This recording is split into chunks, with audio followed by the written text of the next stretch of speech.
So step 8 and 9 is all the hair that runs inside of the labia lips.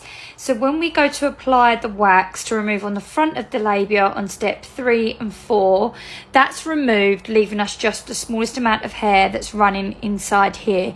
So we don't need to worry about it being too painful. We just want to make sure that we open and stretch at the top of the labia. So here we're going to use our thumb and our finger to pull and stretch open.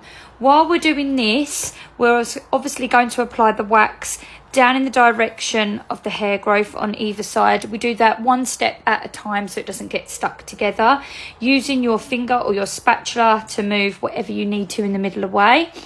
If you need them to, get your client to stretch here from the bottom of their stomach up to pull the skin nice and tight while you have your hand like this and the wax is set.